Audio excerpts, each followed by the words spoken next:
The subject of this video is about how Christians are represented in Ottoman miniatures, depicting two official procedures, the Devshirne system and the reception of European Christian ambassadors by the Ottoman sultans.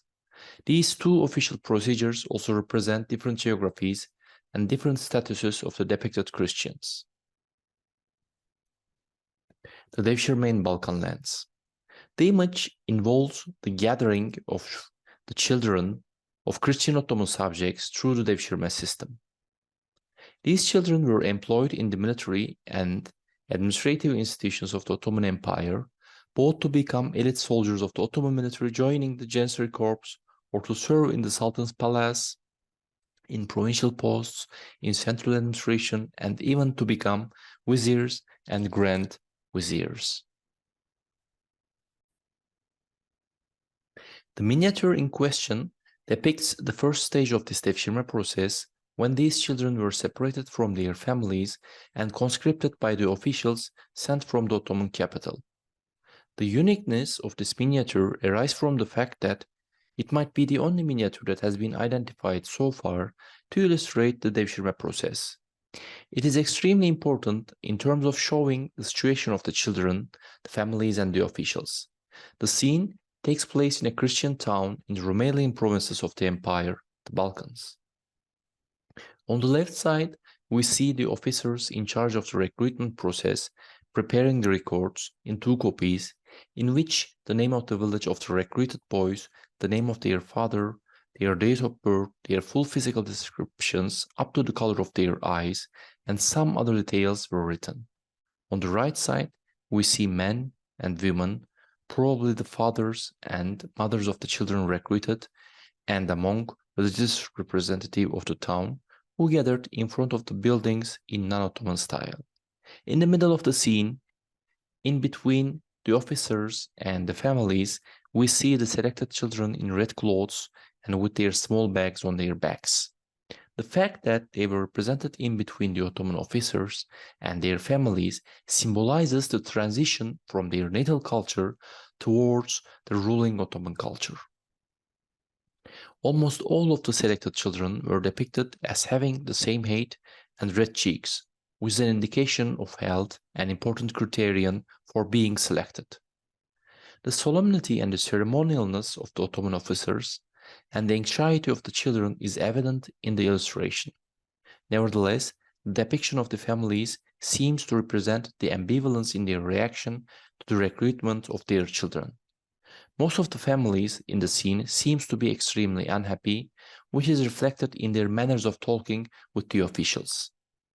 Some seems to be happy with the situation, which can be observed in their facial appearance. Such differences probably represent the fact that although forcibly separating the children from their families is cruel and creates suffering, this would be a path towards power and influence in the administration of the empire. Back in the scene, 2 children are barely seen in a tower looking out of the window. Maybe they are the children the families tried to hide from the Ottoman officials, which often was a reality.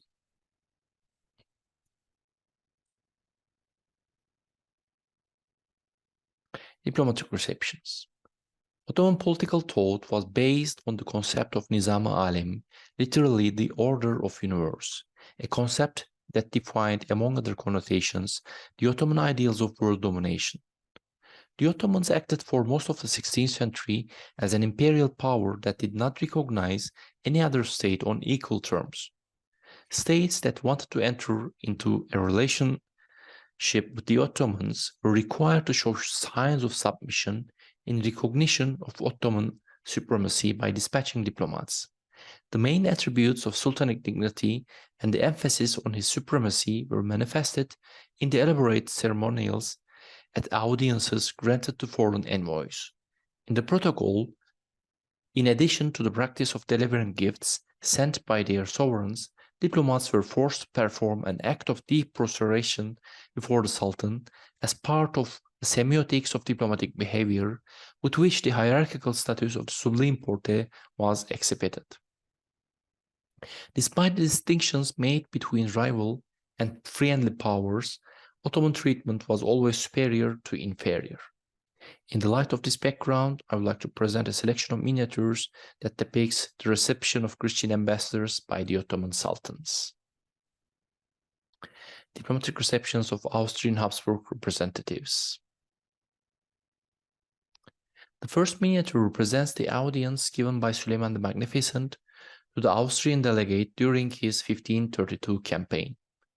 The painter depicts the reception scene in the Sultan's encampment and the imperial pavilion, which symbolically corresponds to the Topkapı Palace.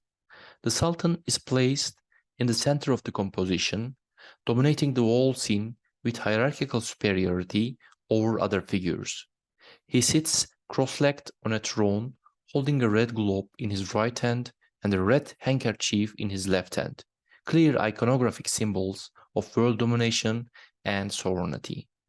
This iconography is highly meaningful, demonstrating the superiority of the Sultan over his Austrian Habsburg rival, Ferdinand I, whose ambassador is depicted at the foot of the throne, kneeling down with his head in his hand.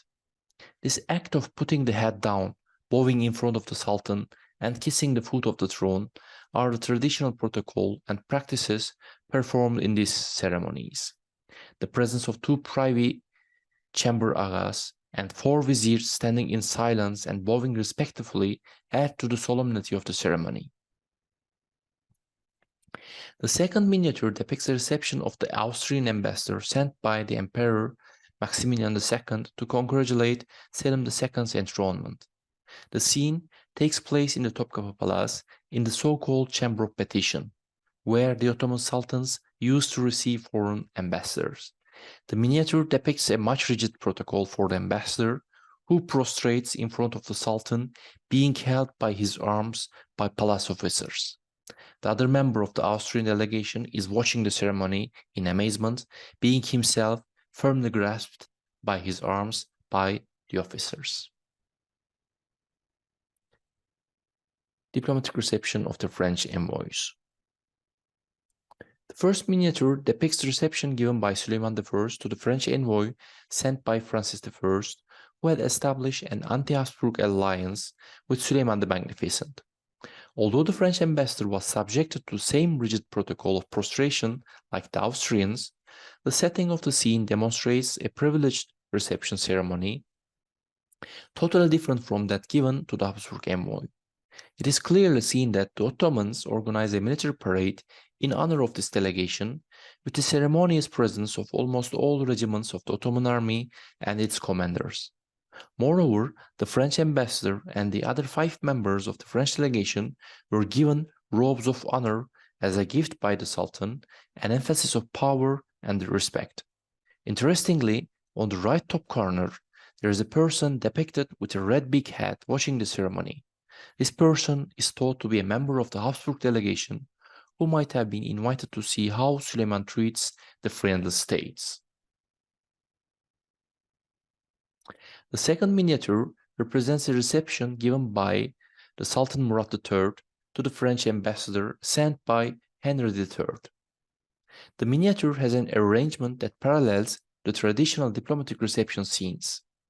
The Sultan is depicted sitting cross-legged looking at the ambassador, who was brought before the throne with his arms grasped by the Ottoman officers. What is novel with respect to the previous miniature is the depiction of Ottoman officials carrying the gifts sent by the French king as a demonstration of his alliance and friendship with the Ottoman Sultan.